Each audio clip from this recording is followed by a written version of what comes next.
Haleluya, mtu wa Mungu popote pale ulipo, na kusalimu katika jina la Bwana wetu na mkombozi wetu Yesu Kristo. Ujambo, Bwana Yesu asifiwe, na karibu katika neno lake Mwenyezi Mungu kwenye madhabahu ya kambi ya wateule.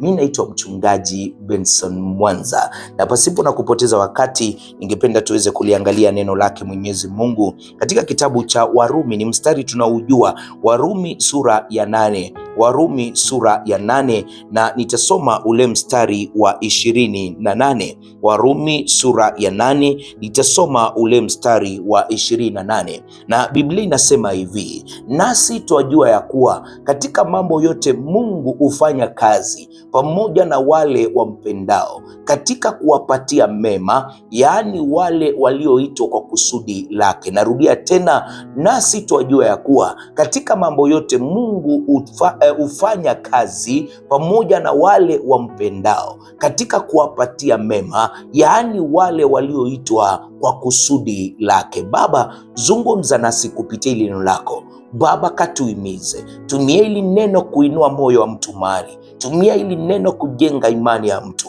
Tumia hili neno kumpa mtu mwelekeo. Tumia hili neno, Mungu wetu, kumpa mtu tumaini. Baba, yote ikiwa ni kwa utukufu wa jina lako, akapokee maarifa, akakujua, imani yake ikajengeke. Zaidi ya yote, Roho Mtakatifu, tunakuruhusu ukalifunua hili neno na ukahudumie kila mmoja wetu kulingana na hitaji lake, katika jina la Bwana wetu na mkombozi wetu Yesu Kristo naomba na kuamini, amen.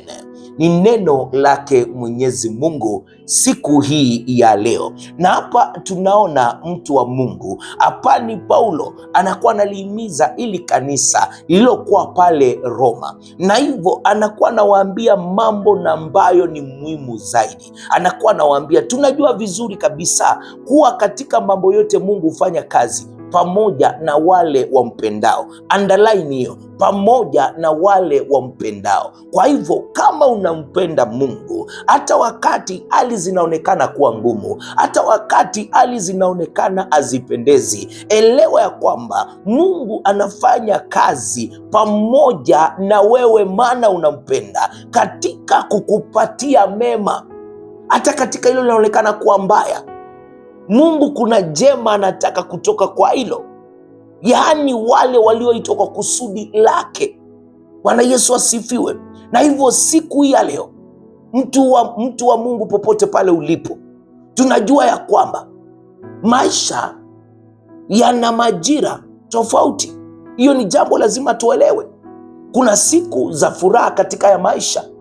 Katika ya maisha kuna siku za mafanikio. Katika ya maisha kuna siku za ushindi. Katika ya maisha kuna mambo tofauti na ambayo tunayapokea. Kuna misimu tofauti tofauti, lakini pia kuna siku za maumivu. Shika hilo. Kuna siku za kukatishwa tamaa. Shika hilo. Kuna siku na ambapo utajiuliza maswali yasiyo na majibu. Wakati mwingine tunapopita katika hali ngumu, tunajiuliza maswali. Ukweli, tunajiuliza maswali. Kwa nini Mungu umeruhusu hili katika maisha yangu? Tunajiuliza maswali. Je, Mungu bado unanijali? Tunajiuliza maswali. Kuna jambo njema linaweza kutoka katika hali hii. Lakini siku ya leo, Paulo alipokuwa anazungumza hili kanisa la Roma, pia anazungumza na sisi. Paulo katika Warumi 8:28, Paulo anatupa ujumbe wenye nguvu na wa kutupa tumaini katika kila msimu wa maisha yetu. Uwe ni msimu wa maumivu, uwe ni msimu wa furaha, uwe ni msimu wa machungu, katika kila msimu Mungu anachozungumzia kupitia Paulo. Warumi 8:28 anatukumbusha kuwa Mungu hufanya kazi, ama pia Mungu afanyi kazi nyakati nzuri. Anatukumbusha hivyo, bali hata katika majira ya maumivu, katika majira ya kuchanganyikiwa maishani, bado Mungu anafanya kazi. Na ndio maana ujumbe siku ya leo nimeupa kichwa, Mungu hufanya mambo yote kwa ajili ya mema. Mungu hufanya kazi yote au mambo yote kwa ajili ya mema. Na hivyo kupitia ujumbe wa Paulo kwa hili kanisa la Roma, kuna mambo kadhaa tunaweza tukajifunza tukishika hili, tukielewa Mungu hafanyi kazi tu katika nyakati nzuri, bali hata katika majira ya maumivu na kuchanganyikiwa, bado Mungu anafanya kazi. Katika hiyo hali unayoipitia, unaona ni kana kwamba alikuacha, bado anafanya kazi. Iwapo unampenda, iwapo umeitwa kwa kusudi lake, Mungu ana uwezo wa kugeuza kila hali kuwa sehemu ya kusudi lake la kimungu kwa watoto wake. Na hivyo leo tunajifundisha kwamba hakuna hali iliyo ngumu sana kwa Mungu. Hakuna hali iliyo ngumu sana kwa Mungu. Jambo la pili, hakuna maumivu yasiyo na kusudi. Hiyo uchungu unapitia kuna kusudi. Kama unampenda Mungu na umeitwa kwa kusudi lake, na hakuna maisha ambayo Mungu hawezi kuyageuza kuwa ushuhuda. Na hivyo shika hili jambo la kwanza, Mungu hufanya kazi katika mambo yote.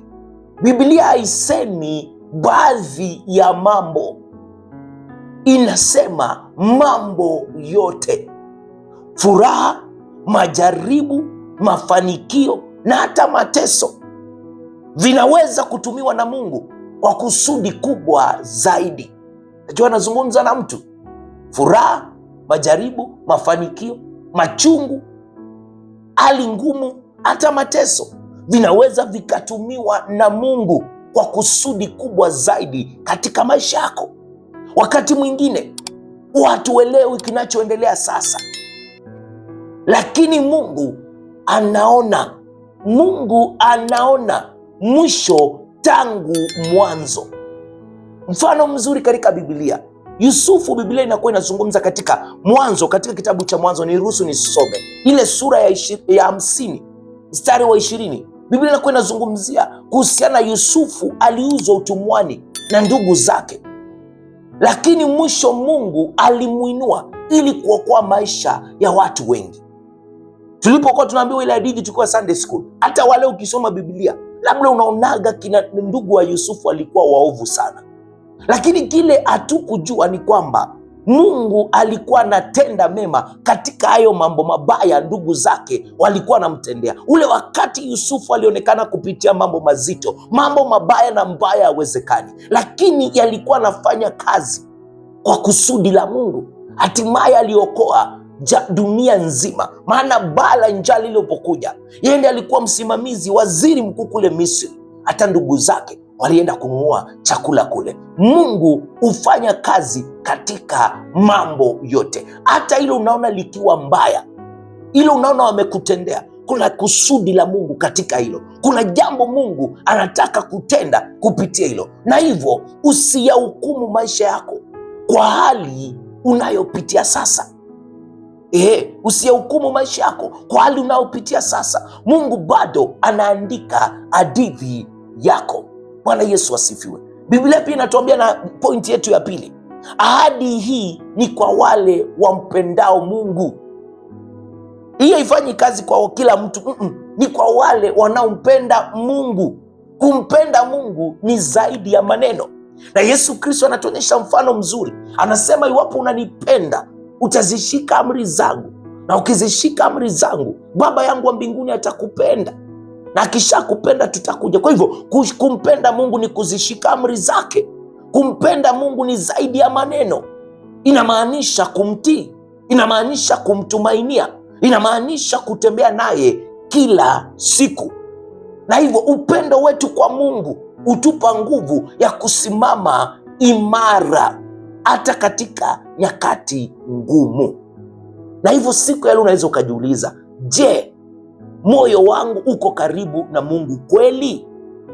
Na hivyo siku ya leo, kadri tunavyotembea karibu na Mungu, kadri tunavyompenda Mungu, kadri tunavyotembea karibu na Mungu, ndivyo tunavyozidi kuona mkono wake katika maisha yetu. Point ya tatu na ambayo iko katika ule mstari, Mungu anakusudi kwa ajili ya maisha yako. Mstari unasema wale walioitwa kwa kusudi lake. Hakuna mtu aliyezaliwa kwa bahati mbaya. Bwana Yesu asifiwe. Mungu ana mpango kwa ajili yako.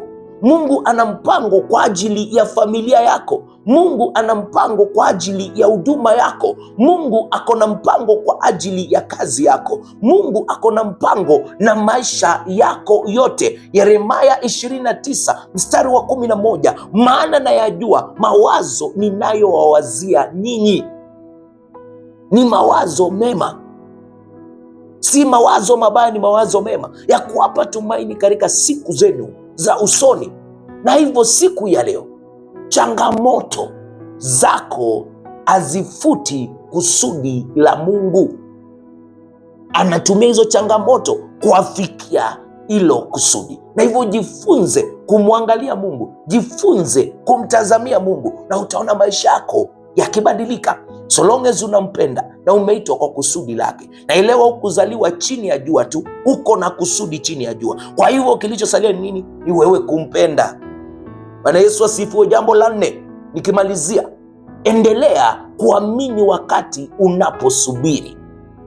Kwa hivyo ukielewa mambo yote yanatendeka kwa wema kwa wote wanaompenda Mungu na walioitwa kwa kusudi lake Mungu, hilo litakupa tumaini, hilo litakupa kuendelea kumwamini Mungu. Endelea kumwamini wakati unaposubiri. Mara nyingi tunataka majibu ya haraka, lakini Mungu hufanya kazi kwa wakati wake. Imani ya kweli huendelea kusimama hata kabla ya kuona matokeo. Na ndio maana Mithali 3 mstari wa 5 hadi 6, Biblia inatuambia hivi: mtumaini Bwana kwa moyo wako wote, wala usizitegemee akili zako mwenyewe. Katika njia zako zote mkiri yeye, naye atanyosha mapito yako. Na hivyo Mungu achelewi. Mungu achelewi kamwe. Hufanya kila kitu kizuri kwa wakati wake. Mungu ni mwaminifu, anarembesha mambo kwa wakati wake. Na hivyo ninapokuwa nahitimisha katika ujumbe, tunaweza tukajiuliza, au naweza nikakwambia hivi: Mungu anaweza kugeuza hiyo hali, machozi kuwa ushuhuda. Mungu anaweza akageuza majaribu kuwa ushindi. Mungu anaweza akageuza maumivu kuwa baraka. Endelea kubaki katika mapenzi ya Mungu, endelea kumpenda Mungu, endelea kufanya kusudi lake, na kuamini kuwa kila hali unayopitia inafanya kazi kwa ajili ya mema yako.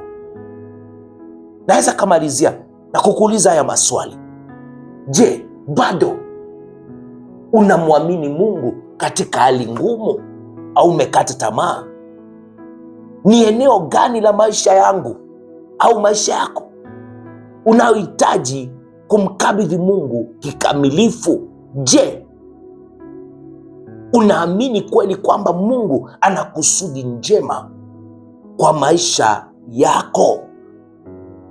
Namalizia na kusema hivi: hata wakati maisha ni magumu, hata wakati maisha ni magumu na hayaeleweki, endelea kumwamini Mungu kwamba anafanya kila hali kufanya kazi pamoja kwa ajili ya wema wako na wema wangu, na kwa kusudi lake Mungu katika maisha yangu. Baba, ni asante kwa ile neno lako.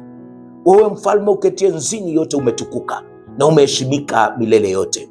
Ni asante kwa kuzungumza nasi kupitia ile neno lako. Ni asante kwa kutukumbusha unafanya kazi katika mambo yote, hali ngumu, maumivu, furaha, yote unafanya kazi kwa wale tunaokupenda na zaidi kwa kusudi lako. Mfalme mkuu na mtakatifu, wajibu wetu ni kukupenda na wajibu wetu ni kukusubiri, tukiamini Mungu wetu katika hiyo hali, tukielewa uko na lile unataka kutufundisha, kuna lile unataka kufanya kazi kwalo katika hiyo hali. Baba, tusaidie kuanzia siku ya leo tuelewe hili, na huu mstari utuwezeshe kuishi haya maisha kwa furaha, kuishi haya maisha kwa kushukuru, kuishi haya maisha kwa kukutegemea na kukutumainia wewe na moyo wetu wote, hata katika hiyo hali ngumu. Mfalme mkuu na mtakatifu, jitukuze Baba, jitwalie sifa milele yote, maana wewe ni Mungu na hakuna mwingine kama wewe. Jumanne ya leo na ikabidhi mikononi mwako Baba, katuongoze Baba, katuwezeshe. Tunatangaza hakuna silaha iliyojengwa kinyume nasi itakayofaulu, wala